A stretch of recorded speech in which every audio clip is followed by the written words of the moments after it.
2 సార్లు ప్రజలు మనకు గవర్నమెంట్ ఇచ్చిర్రు, 2 సార్లు వికారాబాద్ ఎమ్మెల్యే గెలిపించిర్రు. మనం కూడా దానికి తగ్గ విధంగా వాళ్ళ రుణం తీసుకునే ప్రయత్నం చేసినాం. వికారాబాద్ జిల్లా కావాలనేది మీ ప్రాంత ప్రజలది ఇయ్యాలని కల కాదు, 4-5 దశాబ్దాల కల. ఇందిరారెడ్డి గారు ఉన్నప్పటి నుంచి మేము వింటున్నాం. అప్పటి నుంచి ఏది వికారాబాద్ జిల్లా కావాలి, వికారాబాద్ జిల్లా కావాలి, సిద్దిపేట జిల్లా, మంచిర్యాల జిల్లా, వికారాబాద్ జిల్లా, సూర్యాపేట జిల్లా, ఇవన్నీ ఎప్పటి నుంచో ఉన్న డిమాండ్. అల్టిమేట్ గా వికారాబాద్ ను జిల్లా చేసిన నాయకుడు ఎవరు? కేసీఆర్. ఇది మనం యాద్ చేయాలి ప్రజలకు. వికారాబాద్ లో హైదరాబాద్ పక్కనే ఉంటది, కానీ వికారాబాద్ లో ఒక మెడికల్ కాలేజ్ లేకుండే, నర్సింగ్ కాలేజ్ లేకుండే, కానీ డిగ్రీ కాలేజ్ కూడా వస్తుందో రాదో అనుకునే పరిస్థితుల్లో ఒక మెడికల్ కాలేజ్, నర్సింగ్ కాలేజ్ వికారాబాద్కి ఇచ్చింది ఎవరు? ప్రజలకు యాద్ చేయాలి. సరే, ఇంకా కొన్ని పనులు మిగిలిపోయిండే, కరెక్టే. అక్క చెప్తుంది, నిన్నగాక మనం మేము ఢిల్లీ పోయింటిమి, అది ఆడ ఢిల్లీలో కొంతమంది మంత్రులను కలిసి మన పార్టీ తరఫున మన రాష్ట్రం కోసం 4 మంచి మాటలు చెప్పొద్దామని పోయినాం.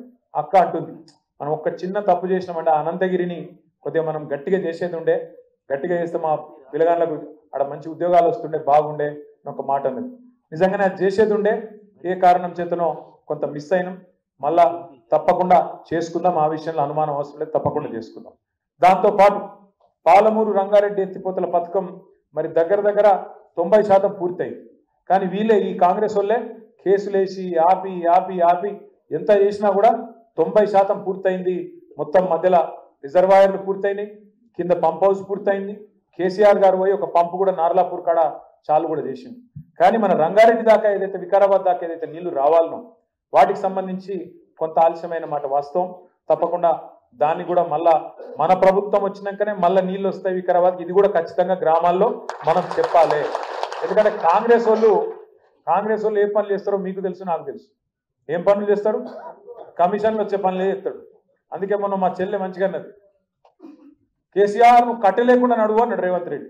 కేసీఆర్ నువ్వు కట్టలేకుండా నడువు అన్నాడు.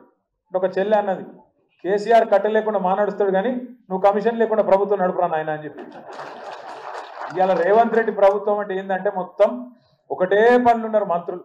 ఎవరి దుకాణం వాళ్ళు తెరిచిర్రు, ఇక దొరికిందే దంచుడే దంచుడు. అది ఒక్కటే స్కీమ్ నడుస్తాను. రాష్ట్రంలో రియల్ ఎస్టేట్ మొత్తం నాశనం చేసిండు. కరెక్టా కాదా? పక్కన లేకపోతే మీరు బాగా అక్కడ బాగా రియల్ ఎస్టేట్ వికారాబాద్ పెట్టుకొని మీ దిష్టి కొడుతుందని చెప్పి ఏమైనా తప్పు చెప్తుర్రా? రియల్ ఎస్టేట్ రంగారెడ్డిలో, వికారాబాద్లో, మేడ్చల్లనే కాదు, మా సిరిసిల్లలో కూడా డామ్ అన్నది. రియల్ ఎస్టేట్ అంటే చాలా మంది ఏమనుకుంటారంటే పెద్ద పెద్ద భూములు ఉన్న ఆసాంలే లాభపడతారేమో అనుకుంటారు. కాదు, ఒక్కొక్క ఊళ్ళే 100ల మంది పిల్లలు ఉన్నారు రియల్ ఎస్టేట్ మీద ఆధారపడి బతికే పిల్లలు. వాళ్ళందరూ పొట్టగొట్టిండి ఇవాళ రేవంత్ రెడ్డి. వాళ్ళు కూడా మంట మీదే ఉన్నారు, రైతులు మంట మీదే ఉన్నారు, ఈ రియల్ ఎస్టేట్ పిల్లలు మంట మీదే ఉన్నారు. మహిళలు 2500 ఎత్తా అని చెప్పిండు. ఏది 100 రోజుల్లో 6 గ్యారంటీలు అమలు చేస్తా, గ్యారంటీ కార్డులు, దాని మీద సంతకాలు, వీళ్ళ మొఖాలకు అఫిడవిట్లు, దేవుళ్ళ మీద ఓట్లు, ఇన్ని పెట్టి గెలిచిరు. మరి ఒక్కటన్నా అమలైందా ఇప్పటికీ? ఒకగా బస్సు, ఇక బస్సు ఎంత అందంగా ఉందో నాకంటే బాగా మీకేరు. అందులో పోతే టికెట్ కొన్న మొగోళ్ళకేమో జాగలేదు, లేడీస్ ఏమో ఇలా సీటు కోసం కొట్టుకునే పరిస్థితి వచ్చింది. అదేమో అందం ఉందంటే అది కూడా చక్కగా లేదు. అక్కంటుంది, ఇంతకు మునుపు ఎవరైనా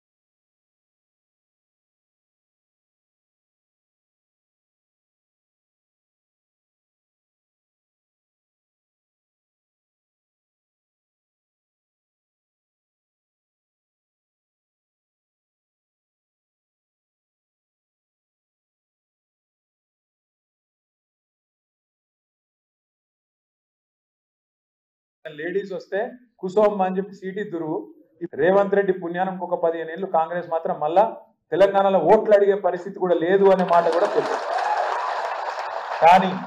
కానీ మనందరం అట్లా అని చెప్పి ఎక్కడోళ్ళం అక్కడ మళ్ళా గెలిచిపోయినామని ఇంట్లో వండుకుంటే మళ్ళీ ఇప్పటి లెక్క మోసం జరుగుతుంది. అందుకే దయచేసి నేను మిమ్మల్ని కోరేది ఏంటంటే, వికారాబాద్లో 6 మండలాలు ఉన్నాయి. 6 ఉన్నాయా? 6 జెడ్పీటీసీలు, 6 ఎంపీపీలు ఉన్నాయా? మరి ఎలక్షన్ ఇంకో 15 రోజుల్లో వస్తుందట. 10-15 రోజుల్లోనే ఎలక్షన్ డిక్లేర్ చేస్తారట. మరి ఎలక్షన్లకు రాగానే మళ్ళా నేను ఆనంద్కు దగ్గర, నేను సవితక్కకు దగ్గర, నేను ఫలానోళ్ళకు దగ్గర, కాబట్టి నాకే టికెటు, అవతల ఇంకెవడన్నా మంచోడు నాకంటే మంచోడు ఉన్నా నాకే కావాలి, నాకు ఇస్తేనే పార్టీ మంచిది, లేకపోతే చెడ్డది అంటే మళ్ళీ మొదటికే మోసం వస్తుంది. దయచేసి నేను మిమ్మల్ని కోరేది ఒకటి, 6 జెడ్పీటీసీ టికెట్లు ఉన్నాయి. 6 మందికి బీఫామ్ వస్తుంది. ఒక్కొక్క మండలంలో 10 మంది అడగచ్చు, అడుగుతారు, బరాబర్ అడుగుతారు, హక్కు. కానీ నా పార్టీలో నేను పనిచేసిన గెలిచే అవకాశాలు ఉన్నప్పుడు తప్పకుండా నాకు రావాలి అని కోరుకుంటూ వాళ్ళు ఉంటారు. కానీ పార్టీ అన్నప్పుడు అన్ని చూసుకోవాలి, బ్యాలెన్స్ చూసుకోవాలి. అందులో అన్ని కులాలు రావాలి, బీసీలు రావాలి, ఓసీలు రావాలి, అందరు రావాలి, ఎస్సీలు రావాలి, ఎస్టీలు రావాలి, అందరు రావాలి. కాబట్టి ఒక్కొక్కరికి అప్పుడప్పుడు టికెట్ రావచ్చు, రాకపోవచ్చు. 10 మంది అడిగితే ఒకరికి వచ్చింది కదా అని చెప్పి 9 మంది ముఠా కట్టి వాడిని ఓడగొడదాం రాబోయ్, సరే ఫస్ట్ అయితే మనం కొడదామని చెప్పి మనోనే పొడిచిరనుకో ఇంకెళ్ళి, మళ్ళీ ఏమవుతుంది, మళ్ళీ మెత్తుకోవాలంత కథ అవుతుంది. పట్నం మహేందర్ రెడ్డి ఏం చేసిండో మళ్ళీ దానికి దీనికి తేడా ఏముంటుంది మరి. అందుకే దయచేసి నేను మిమ్మల్ని కోరేది ఏంటంటే, ప్రజల్లో మనకు అనుకూలమైన వాతావరణం ఉంది. కేసీఆర్ గారు తిరిగి ముఖ్యమంత్రి కావాలి అనే కాంక్ష ప్రజల్లో బలంగా ఉన్నది. కాంగ్రెస్ వాళ్ళు ఎక్కడ దొరికితే అక్కడ గుద్దుదామన్నంత కోపం ఉన్నది. బీజేపీ మీద కూడా అంతే స్థాయిలో కోపం ఉన్నది. కానీ మనం ఐకమత్యంగా పనిచేయకపోతే, మళ్ళీ మనం టికెట్ ఒకరు తీసుకొని ఇంకోళ్ళు వెనకకెళ్ళి ఇంకో దిక్కు చేసి అటు పోయి ఇటు పోయి ఇచ్చకపోతే, మనది మనమే ఐకమత్యం లేకపోతే మళ్ళా నష్టపోతాం. దయచేసి దండం పెట్టి చెప్తున్నా, ప్రతిపక్షంలో ఐక్యత ఇంకా ముఖ్యం. అధికార పక్షంలో ఉన్నప్పుడు ముఖ్యమే, కానీ అధికార పక్షంలో ఉన్నప్పుడు కొంత నడుస్తుంది. ఎందుకంటే అధికారం ఉంది కాబట్టి నీకు దోస్త్ అయినోడు కానోడు ఇద్దరు కలిసినట్టు నటిస్తారు. కానీ ప్రతిపక్షంలో ఇప్పుడు ఇంకెక్కువ ఐక్యత ప్రదర్శించాల్సిన అవసరం ఉన్నది, గట్టిగా కొట్లాడాల్సిన అవసరం ఉంది. ఆనంద్ కూడా నేను రిక్వెస్ట్ చేస్తున్నా, దయచేసి దూరమైన వాళ్ళని కూడా దగ్గర తీసుకో. ఎవరన్నా నీ మీద అలిగిన వాళ్ళు, ఎవరన్నా గులిగిన వాళ్ళు ఉంటే దగ్గర తీసుకో.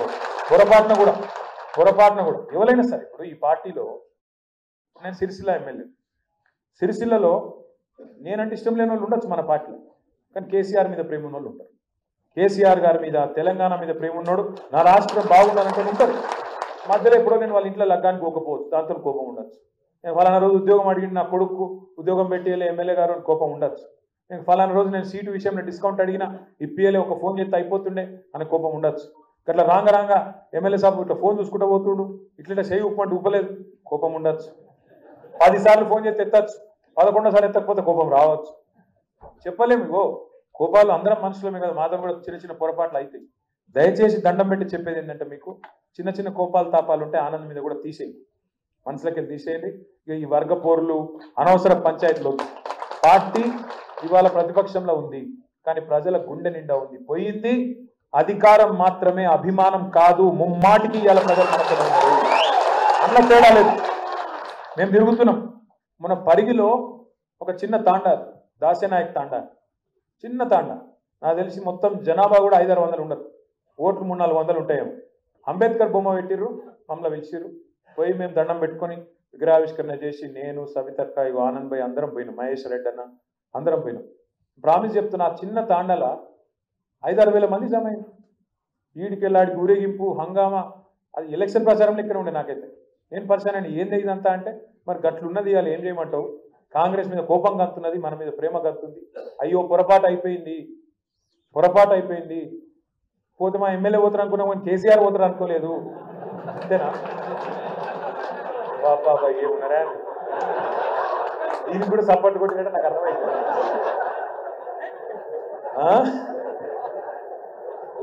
పోతే మా ఎమ్మెల్యే పోతారు అనుకున్నాం, కేసీఆర్ పోతారు అనుకోలేదే. మరి మీ ఎమ్మెల్యేలందరూ వెళ్ళి కేసీఆర్ ఎట్లుంటాడు నాకు అర్థం కాదు. కాబట్టి మనందరం కూడా గవర్నింగ్ అందుకే ఇవన్నీ నేర్చుకోవాలి, ఒక్కొక్కటి నేర్చుకోవాలండి.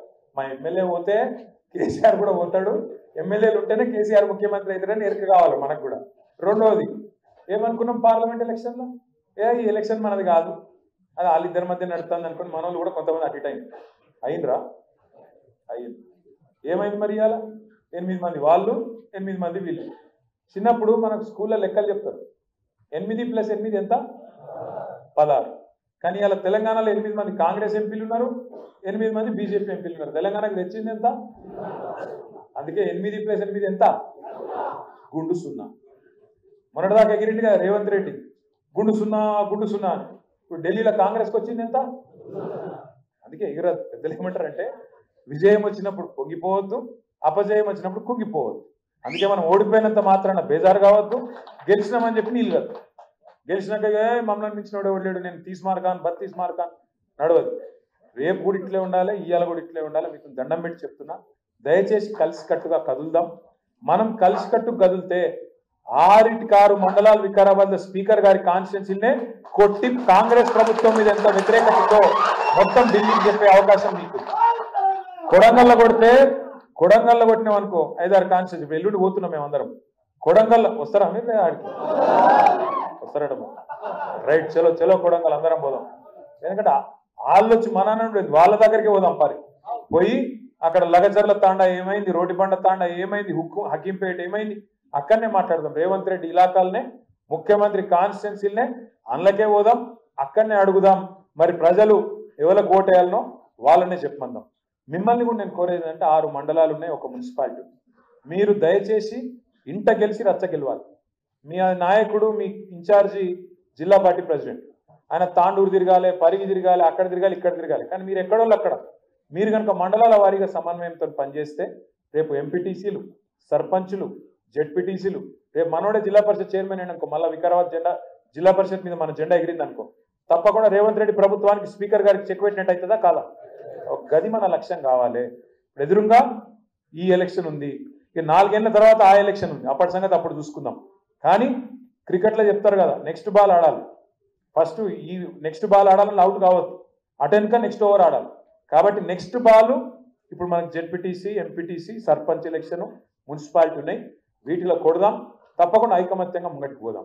ఆనందం కూడా మళ్ళొక్కసారి నేను కోరుతున్నా, దయచేసి వేరే అనుకోకండి. మంచి వాళ్ళని చూడండి, గుర్తించండి.